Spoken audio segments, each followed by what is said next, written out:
WNBA offseason has been filled with drama, from players' attacks on Commissioner Kathy Engelbert to talks of a rival league being created, and it all stems from the collective bargaining agreement. Guys, there is no interest in pretend basketball. I have been telling you guys for years, as the mainstream media has intentionally lied to us. Unrivaled is getting hit with a reality check that marketing can't spin. Year over year, the audience fell off so hard, it changes the entire conversation from growth to survival. If a league is built on momentum and headlines, a drop like this doesn't just sting, it rewrites the business plan overnight. Here's what makes it worse. This wasn't a random mid-season dip. This was the front door, the first impression, the night you're supposed to show sponsors and networks that the product has lifted. Instead, the turnout signaled something brutal about the current women's basketball landscape. These elite athletes are amazing! This is the best basketball in the world! Woohoo! The casual crowd is not buying more games as an idea. They're buying a specific magnet. And when that magnet isn't involved, the attention evaporates. That's the uncomfortable part nobody in media wants to frame, honestly. The ecosystem keeps pretending star power is evenly distributed, like any big name can substitute for the main event. But the ratings tell a different story. Caitlin Clark isn't just a popular player.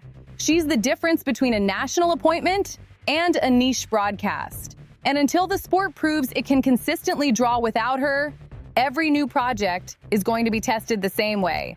Now layer in the money. When a league pays premium salaries, it's making a bet that visibility will follow. If the audience isn't there, the spending stops being investment and starts looking like burn rate. A network can promote all it wants, but promotion can't manufacture habit. Habit comes from demand, and demand comes from people choosing the game when they have other options. Which leads to the real point. Unrivaled was framed as leverage, a second lane that gives players alternatives and strengthens their hand in WNBA negotiations. In theory, that creates pressure. In practice, leverage only exists if the outside option is strong. Season 2 of Unrivaled, opening night. They averaged 107,000 viewers on TNT. That is a 65% decline compared to last year. If the outside option can't hold viewers, it can't hold money. And if it can't hold money, it can't hold power. The whole leverage strategy hinges on one basic requirement. The alternative has to be real. You can't walk into a negotiation room claiming you have options if the option you're pointing to can't hold an audience, can't hold sponsors, and can't promise stable checks. Unrivaled was positioned as the safety net. The message was simple. If the WNBA doesn't move, we have somewhere else to go. Players could posture with confidence because the backup plan would absorb the fallout. But a backup plan that is shrinking in public is not a safety net. It's a warning sign. That's why the shift in tone matters. After months of strike rhetoric and hardline demands, the conversation has quietly drifted toward playing under the current CBA terms, the same structure they criticized as outdated and dismissive. You don't go from "we're ready to sit out" to "we'll play on the old deal" unless the pressure flips. And right now, the pressure is flipping. Here's how it happens in plain language. Every disappointing rating becomes a receipt. Networks don't negotiate based on vibes. They negotiate based on what the numbers can support. When executives see a product failing to generate consistent attention, the next question is obvious. Why would we pay more for something fewer people are choosing to watch? That skepticism doesn't just hurt Unrivaled. It bleeds back into the WNBA labor talks because it undercuts the threat of walking away. Leverage is psychological until it becomes financial. The moment owners believe the outside option isn't viable, the union's threat loses bite. The room changes, the urgency fades, the offers tighten. And then there's the revenue split framing that gets thrown around. A proposal that sounds huge on paper can still be limited once you define what it's tied to. If a deal is based on net revenue, that's money after expenses, after operating costs, after the machinery that keeps the league running is paid for. That's not automatically a windfall. It's a reminder that the biggest fight isn't just percentages. It's growing the pie in a way that survives scrutiny. On paper, a net revenue split sounds reasonable when a business has to pay its bills before it can share profits. That's the entire purpose of net. Expenses come first, then the leftovers get divided. But the current dispute isn't about leftovers. It's about wanting a cut of the whole pie before the kitchen even pays for ingredients. That's the key difference between gross and net. And it's why this standoff is turning into a public optics problem. Gross revenue is the total number at the top of the spreadsheet. Net revenue is what remains after the league covers travel, staffing, arena costs, marketing, production, insurance, and every other line item that keeps the operation running. Demanding a larger share of gross can sound bold and empowering, but it also ignores the mechanical reality that expenses are not optional. And here's the part that makes the whole thing look incoherent to casual fans. The league has floated the type of headline upgrades players have been asking for, including the framework for higher-end contracts. Yet some of the loudest voices are still signaling they'd rather keep the old structure than accept a deal that doesn't match their newest expectations. That's not a power move. That's a leverage problem. Real life doesn't grade on principles. Bills don't get paid with belief. A landlord doesn't accept a mission statement in place of rent. The market only responds to demand, and demand is measured in attention, ticket sales, and viewership. If the audience spike was temporary, if the hype was concentrated around one moment and one figure, then the financial ceiling is lower than the rhetoric suggests. Playing under the old agreement keeps the season alive, but it also changes the incentives. If games continue, the urgency to overpay for peace decreases. Owners can simply wait because the product is still being delivered, and the public sees the contradiction in real time. The threat of a work stoppage loses force when everyone keeps showing up anyway. That's what makes this stretch so revealing. It's not just a negotiation. It's a stress test of how much of the league's momentum is structural and how much was a short burst that media treated like a permanent new era. The patience behind this entire ecosystem has always come from one place: outside support, long-term investment, and the belief that the sports moment would eventually become permanent. But that patience isn't infinite, and it gets tested the second the numbers stop cooperating. With Unrivaled showing how thin the standalone audience can be, the idea of a thriving alternative market starts looking more like a talking point than a plan. Players can call it sustainable and sell it as the future all day. The problem is that sustainability has a scoreboard. If your biggest showcase night opens to a fraction of last year's crowd, the message isn't complicated. The ceiling is lower than the hype, and the floor is shakier than people want to admit. A network can't keep underwriting ambition if the product isn't building habitual viewership. That's where the contrast matters. The WNBA's advantage over startup leagues isn't that it's printing money. It's that it has continuity, infrastructure, and the backing that helped it survive years that would have killed most competitors. But surviving and thriving are not the same thing. Longevity keeps the lights on. Demand is what turns it into a business. And every time a new league tries to launch, the pitch sounds familiar. The game is good, it's just under-promoted. Put it on the right platform, pair it with the right marketing, and the audience will appear. But the audience has already been offered version after version of this product, and the results keep snapping back to the same reality. Interest concentrates around a small number of must-see events, and then it fades. That's why the next big star conversation keeps getting exposed by ratings. You can manufacture hype, endorsements, and headlines. You can't manufacture a mass audience that chooses to show up week after week. Paige Buchers is a perfect case study in that gap between perception and pull. She's treated like a centerpiece. She's paid like a centerpiece. But the turnout around those moments is still telling the same story. Visibility is not the same thing as demand, and the market keeps drawing a hard line between the two. Those numbers are what you see for background sports, not for a supposed headline attraction. That's not stardom. That's branding doing cosplay. And this is where the Players Union made the biggest mistake. They treated Caitlin Clark's surge like it automatically lifted every corner of the market.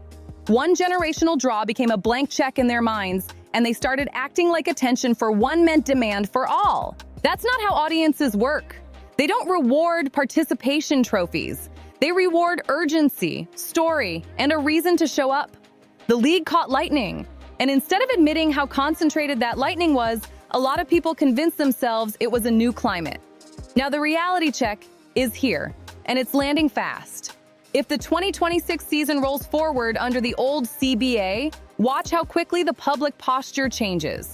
The unity talk gets quieter when individual bills get louder. Solidarity is easy when it's theoretical. It gets complicated when the choice is principle versus payment. The WNBA's negotiations with the Players Association to come to terms on a new collective bargaining agreement has come to a standstill. Equity sounds powerful until you realize you're dividing a small pile into smaller piles, and the word starts meaning something very different when the numbers are tight. And the uncomfortable truth underneath all of this is that the NBA doesn't need the WNBA to function. The relationship has always been a long-term investment with public-facing benefits, not a dependency. If the partnership turns into nonstop conflict and bad optics with limited upside, decision-makers will eventually ask why they're carrying the stress. That's why the leverage people keep referencing starts to look more like a mirage. Leverage isn't something you declare, it's something the other side feels. If alternative leagues can't prove a real market and a real audience, then the "we'll go elsewhere" message stops being a threat and starts sounding like denial. The media can keep selling a growth story, but ratings are the part that doesn't care. The audience doesn't negotiate with headlines. It either watches or it doesn't. And when the product is placed on a major platform and still draws a tiny crowd, it says something bigger than one league struggling. It hints at a hard ceiling on the commercial side of the sport, at least right now. So the next phase is simple. Either the players accept a deal that looks a lot closer to the current structure than the slogans promised, or they take a gamble on a work stoppage that could backfire in ways they're not prepared to own. Meanwhile, the startup model keeps bleeding until investors get tired of paying for optimism. At some point, the market teaches the same lesson every time. Your value isn't what you insist it is. It's what people will consistently pay for with their time, their attention, and their money. And that's the question sitting at the center of this entire standoff.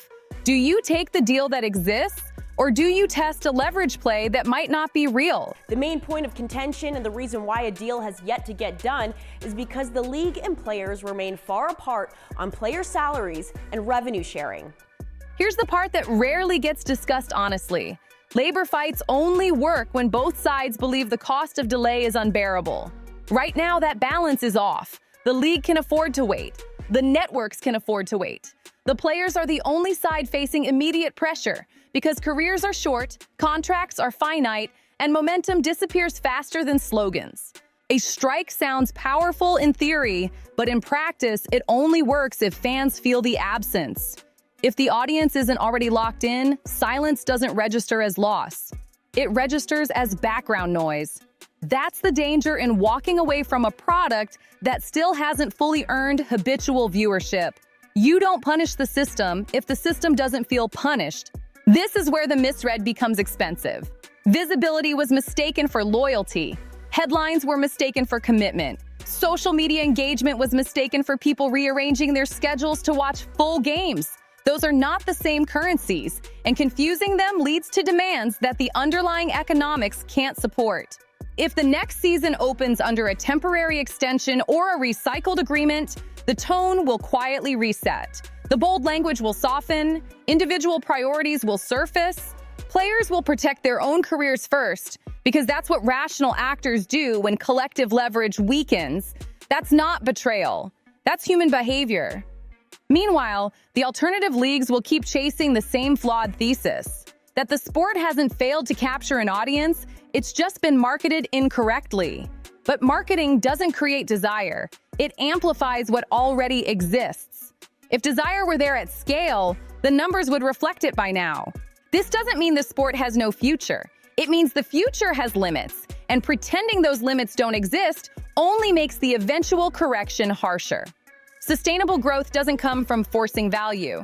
It comes from meeting the market where it actually is, not where you want it to be. That's the crossroads now. Accept the reality on the table and build patiently, or keep swinging at a leverage fantasy that's already fading. This is the moment the whole illusion collapses. Not because anyone hates women's basketball, not because fans are unfair, and not because the players aren't talented. It collapses because the market finally stripped the story down to its core. When the biggest name isn't involved, the audience vanishes. And when the audience vanishes, the money vanishes right behind it. No amount of branding, no amount of tough talk, no amount of movement language can change that reality. That's why the leverage play is unraveling. You can't threaten a system with a backup plan that can't stand on its own legs. You can't demand top-of-the-market payouts when the product is still fighting for bottom-of-the-chart attention. And you can't keep pretending every player is a franchise-level draw when the numbers keep screaming the opposite. So here's what happens next. Either the union takes a deal that looks a lot closer to the current framework than they wanted to admit, or they gamble on a strike that exposes how replaceable the product is without the star power that actually moves the needle. Meanwhile, the side leagues either fold, shrink, or limp forward until the investor patience runs out. Because investors do not fund feelings, they fund returns. And the media will keep trying to spin it. They'll keep framing pushback as hate. They'll keep selling growth as if it's automatic. But ratings don't lie, and neither does consumer behavior. This isn't a temporary glitch. It's a ceiling being revealed in real time, and the ceiling has a name. The league was handed a once-in-a-generation opportunity. Instead of building around what was real, too many people demanded that the public validate what was imagined. And now the correction is here. The market always collects. If you want the unfiltered truth behind the headlines, the numbers, the negotiations, and the power plays, they don't want you noticing. Hit like, subscribe, and drop your take in the comments. Share this video with somebody who still thinks hype equals demand. Stay locked in with Courtside Leaks, because we don't do narratives here. We do receipts. We've got every angle covered, every leak, every backstage twist, every moment they won't show you. Hit like, subscribe, drop a comment, and share this video. Stay locked in with Courtside Leaks, your home for the truth behind the WNBA headlines.